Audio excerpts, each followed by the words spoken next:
International Women's Day has been observed in many nations around the world, around the familiar themes of equity, fairness, and inclusion, and what have you. Now, a snapshot of past history of women shows remarkable progress in certain areas, but the journey is far from over. That's our focus on Special Report.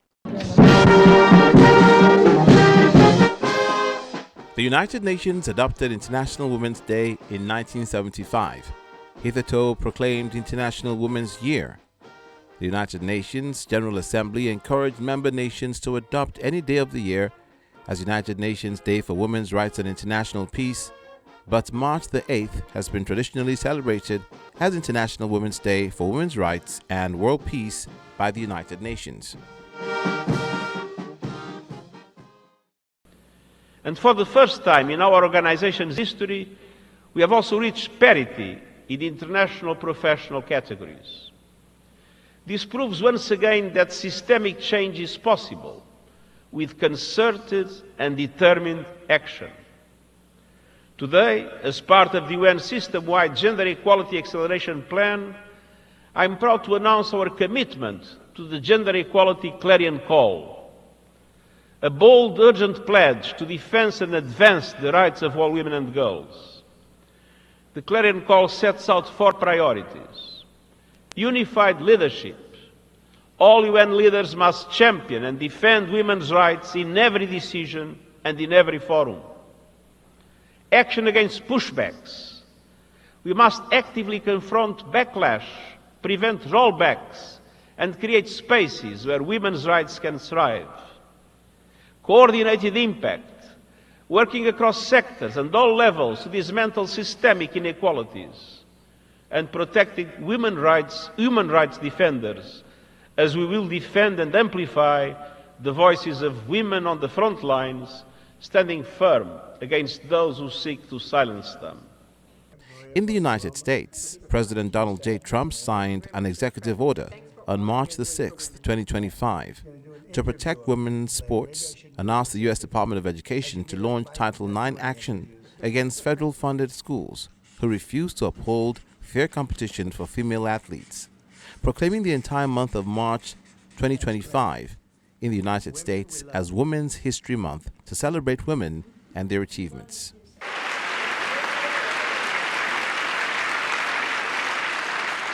We believe that whether you are a doctor, an accountant, a lawyer, or an air traffic controller, you should be hired and promoted based on skill and competence, not race or gender.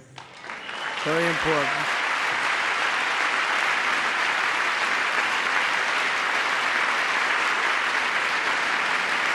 You should be hired based on merit.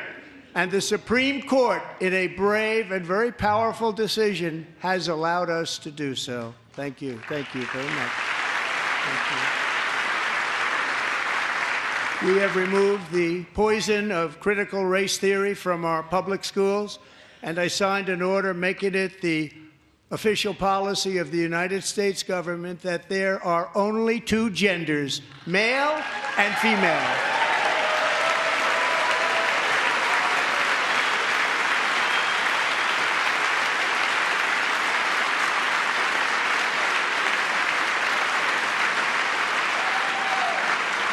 I also signed an executive order to ban men from playing in women's sports.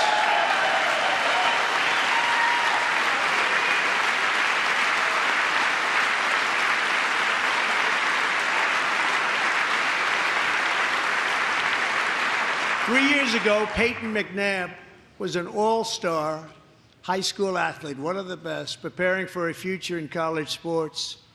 But when her girls' volleyball match was invaded by a male, he smashed the ball so hard in Peyton's face, causing traumatic brain injury, partially paralyzing her right side and ending her athletic career. It was a shot like she's never seen before. She's never seen anything like it. Peyton is here tonight in the gallery, and Peyton, from now on, schools will kick the men off the girls' team, or they will lose all federal funding.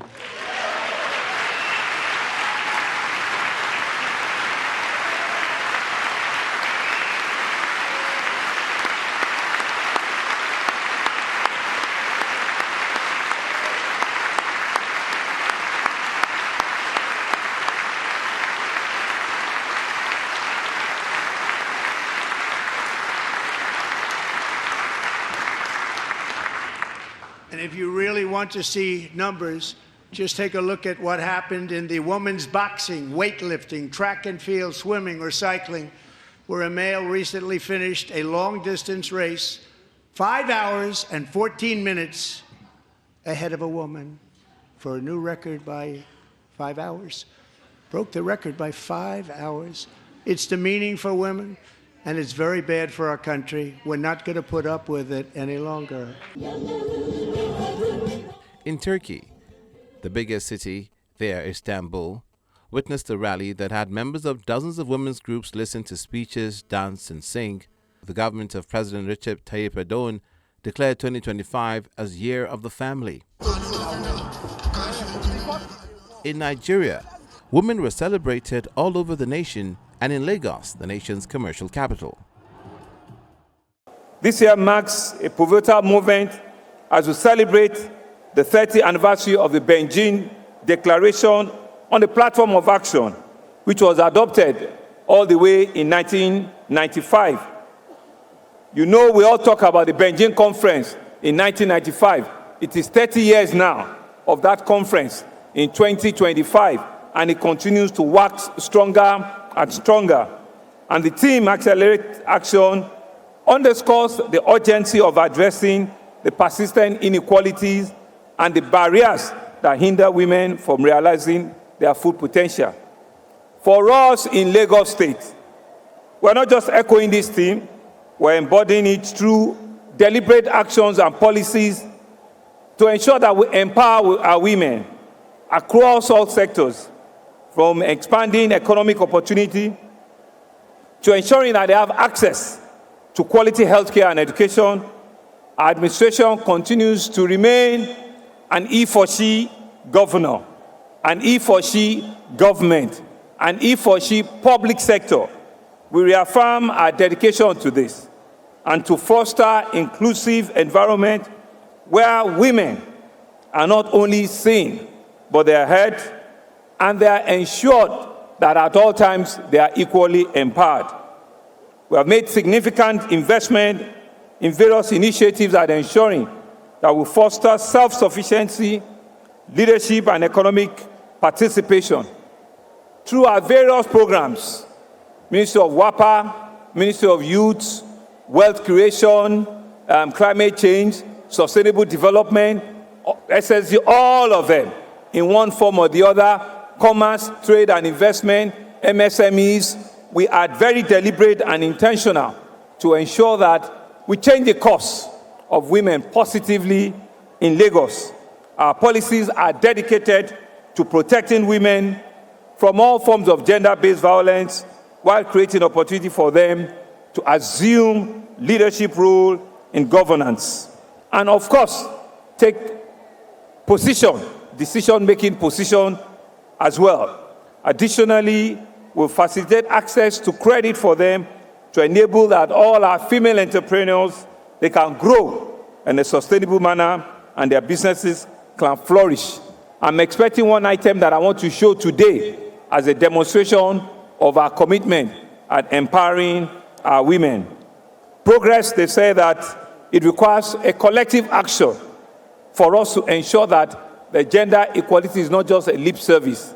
That Teams Plus agenda, the plus in the teams is gender equality, access to our women, and it's something that we deliberately put in our economic policy for everyone to see in Lagos. So we are here once again to celebrate the 2025 International Women's Day. In Abuja, as the world celebrated the 2025 International Women's Day, President Bola Tinubu commended the indispensable contributions of Nigerian women, saying their strength fuels Nigeria's future. In Nigeria, we have over 10 MDs of banks that are women. No country can boast of that. In Nigeria, thank you, the past two heads of the immigration, our border, police are women. We've had women's rights in the security sector. We've had women in extractive industry that are mining, that are extracting oil. We've had women in governance. I stand in front of you as the only female that's ever been a minister in the Police Affairs Ministry in the world. So you can see a lot is happening in Nigeria. There's still more to do. But in working with concerted efforts, we do not discount the progress that we have made. Because in looking at the progress that we have made, it encourages us to do more. So I like to see things positively. We've done so well and will continue to intensify effort to ensure that those seats we're looking for do happen. I would like to recognize Omoyemi, the keynote speaker. You've said it all. Those bills are very important.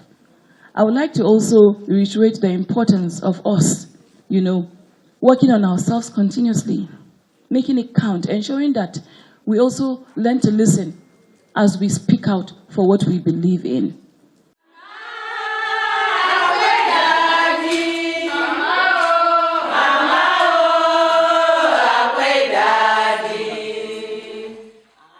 The Katsina State Chapter of the Women's Wing of Christian Association of Nigeria called on the state government to create more avenues for women by empowering them with literacy education and skills to stop them from being used by bandits as informants. We are celebrating with the theme of equality, empowerment, and justice. We want women to be inclusive in governance. We want women to participate in the development building of the nation. We want women to participate in peace building, because without peace, there will not be nation. In Gombe State, these are representatives of various agencies and women groups from the 11 local government areas who've converged on the Hajia Amina Hall to commemorate International Women's Day. One issue is on the front burner: reducing the high incidence of gender-based violence in the state. It's so alarming that every day we have the security reports, we have violence, people are violated, particularly women. So today's International Women's Day, we decided to shout, being the theme is accelerated action. We want to take more action concerning it. We are continuing with the event. Today is just the beginning. By next week, till the end of the month, we will visit local governments to continue this enlightenment and advocacy campaign. Anything that has to do with men, we had discussions, we had roundtable discussion with FIDA, Human Rights, NAPTIP, NCWS, Nigerian Doctors, Female Doctors Association, and we had with persons with disabilities. You've heard from them, also vulnerable people. Our aim is to better the life of women of Gombe State, empower them, train them, mentor them in different areas. That's why we have to celebrate. And with Governor Inuwa Yahaya signing the Child Rights Act and the VAP Act into law, the Gombe State House of Assembly says there is no hiding place for purveyors of gender-based violence in the state.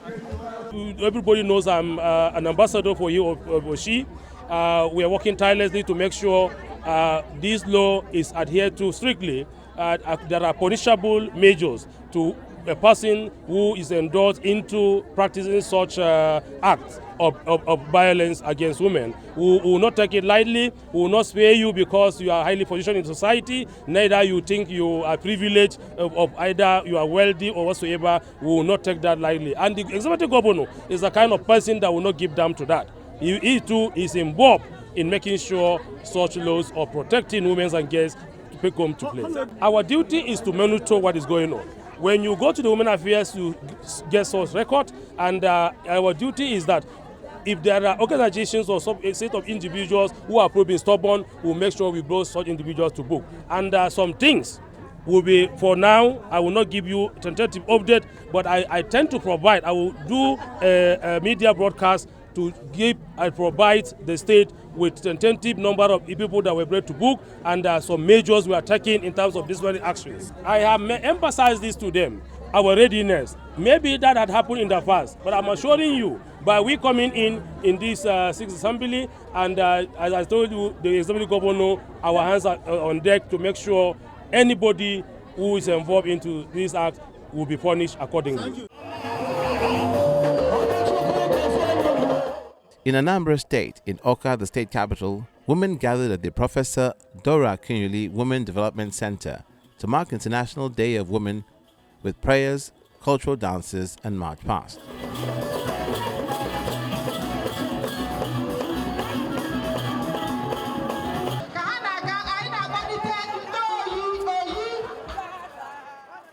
while the message of the wife of the governor, Mrs. Onye Soludo, represented by the Anambra State Head of Service, captured the persistent need for advocacy to secure women's safety and rights, insisting that protecting women's dignity is paramount. Notable women celebrated International Women's Day, including Pastor Folu Adeboye, who celebrated women with a message on her IG account, calling women courageous and divinely created for a purpose, to carry the light of Jesus Christ. Mrs. Olakpeju Ibekwe is the CEO, Sterling One Foundation. Joining us on Special Report is the CEO of Sterling One Foundation, Mrs. Olakpeju Ibekwe, who joins us from our Abuja studios. Thank you so much for being with us today. Thank you for having me. Now, with the International Women's Day celebrations all over the world in view, especially in Nigeria, what's your general impression of the current experience of women in the country? Thank you very much for that question. I think the Nigerian woman is a largely untapped resource. I think that the Nigerian woman is resilient, she is strong, she is resourceful, she has immense potential. But this is yet to be effectively and wholesomely harnessed. I think that there is so much more that the Nigerian woman can give. I know that the data research suggests that when you effectively harness the potential of the women in Nigeria, she is able, or we are able, to add over 200 billion to the Nigerian economy by 2043. There is a lot that needs to be done, and we are just waiting to be maximized. Now that brings us beautifully to the private sector, where women such as yourself, who are in positions of influence and achievement, have they reached a certain pinnacle of success, and what can be improved on? I think there's a lot of improvement already. A notable example is the fact that just about 4 or 5 years ago, we had just one financial institution led by women, I mean a commercial bank, and today we have about 10 financial institutions led by women. That's fantastic progress. And that's for the financial sector, like I mentioned. But there are other sectors that there's a lot that still needs to be done. In the public sector, just an average about 3 to 4% of women are represented in the Senate and in the House of Representatives. That's a significant gap. And maybe that's the reason why some people think that some of the laws do not effectively represent the interests of the female gender. I think that while we have made significant progress, no doubt there is still a lot that needs to be done, especially in the public sector. I am looking forward to the day when we will have a female governor in Nigeria. Yes, we've had deputy governors, but I'm looking forward to the day when we'll have a female governor. I'm hoping that will be 2027. But based on data, there is no data that states that up to 50% of female representation exists today in executive and senior management and at board level. I'm looking forward to when Nigeria will get there. Which begs the question, obviously, of how, in your opinion, can the government improve on guaranteeing opportunities for women in governance? Yes, I think there's a lot that the government can do.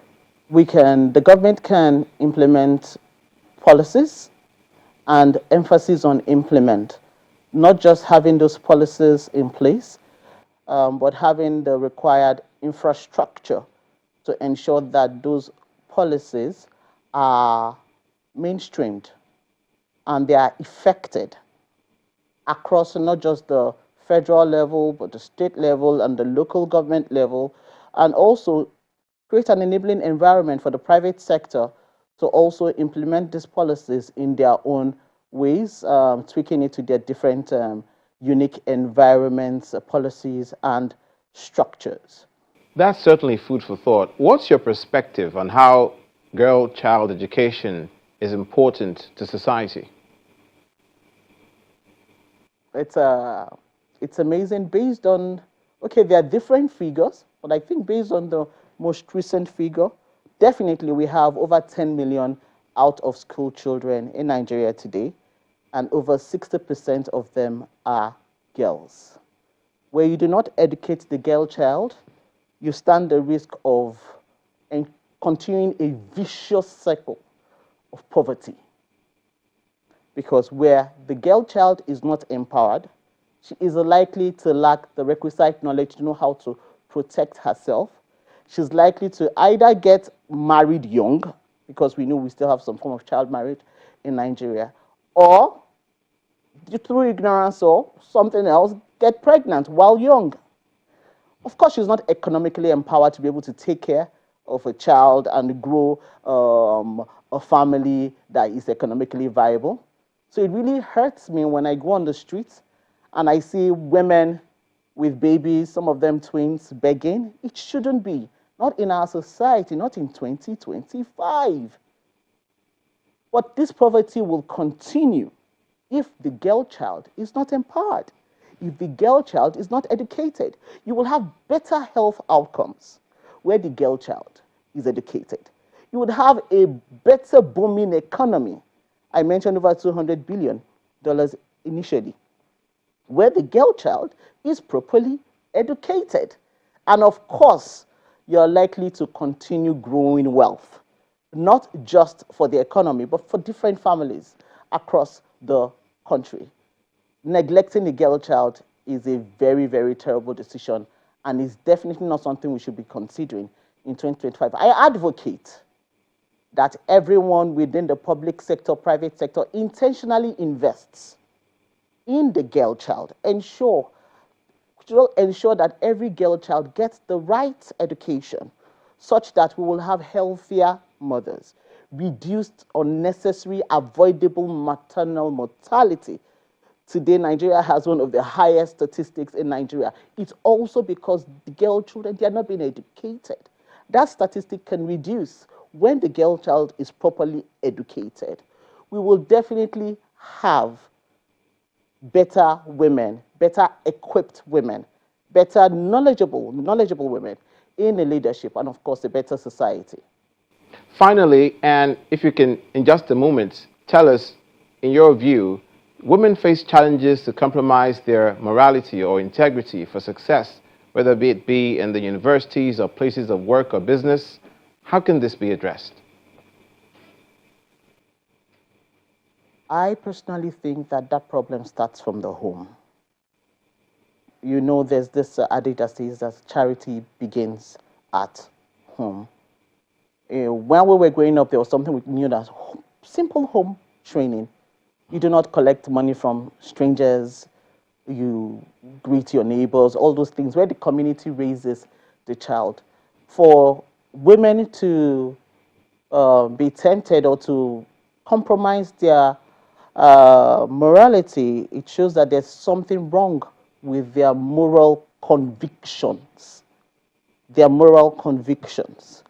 I feel that there should be a moral strength for every female, right?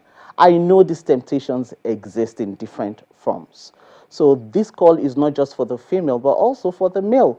Because if there is nobody asking, there's likely not to be anybody receiving. I also encourage all males to please understand that every lady is actually your sister. In quote, is actually your mother, in quote. They're all part of this large family we call Nigeria. Let us all take responsibility. I also think that organizations and the public sector should have anti-harassment policies. Okay, we'll have to leave it there. To protect we'll have to leave it there. To protect women. Okay, we'll have to leave it there, and we thank you for making out the time to be with us on Special Report today, Mrs. Olakpeju Ibekwe, the CEO of Sterling One Foundation, who joined us from Abuja. Thank you so much for being with us today. You're welcome, Olumide. Thanks for having me.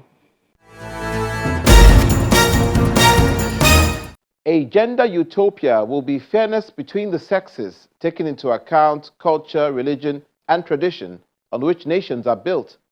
But where those norms fall short of fairness is certainly where the rubber meets the road. For Special Report, I'm Olumide Macaulay. Thank you for watching.